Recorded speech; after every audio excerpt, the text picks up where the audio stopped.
দেরিতে হলেও টনক নড়েছে ফেডারেশনের। মেয়েদের পর ছেলেরাও আসছে দীর্ঘমেয়াদী ক্যাম্পের আওতায়। বেশ কিছুদিন থেকে আলোচনায় ছিল বাফুফের নতুন করে একাডেমি তৈরির বিষয়টি। ফোর্টিস স্পোর্টস গ্রাউন্ড নামে অবশেষে আলোর মুখ দেখতে যাচ্ছে কাঙ্ক্ষিত সেই একাডেমির।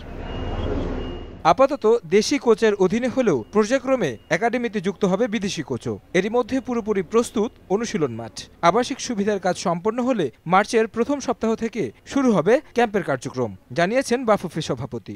বিএফএফ এর ফোর্টিসের সাথে একটা জয়েন্ট ভেঞ্চারে মাঠ নিয়েছি। We have already taken A complete building, যেটা রেনোভেশনের কাজ আরম্ভ হচ্ছে এবং আমরা টার্গেট করছি মার্চের ফার্স্ট উইক থেকে the residential camp will start.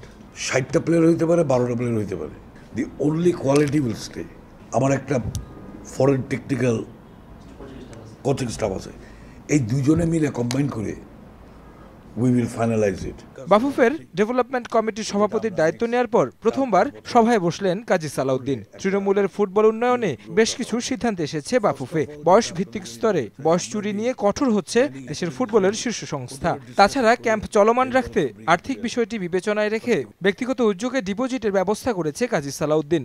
এই 2.5 কোটি টাকা আমি এবং আমার সার্কেল থেকে আমি এই 2.5 কোটি টাকা এনে দিব। যতদিন ধরে না পাবো এই আই উইল কন্টিনিউ দিই। আমার যে কোয়ালিটি ছেলে আছে, কেউ 15 আছে, কেউ হয়তো 16 আছে। 15টা 16 না হয়, বাট আমি 15 ব্যাচ আলাদা করবো, 16 ব্যাচ আলাদা করবো, অসুবিধা কোথায়?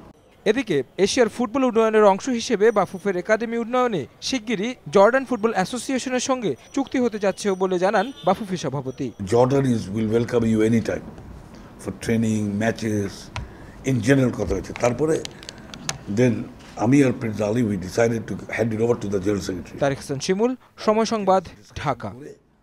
By the time my academy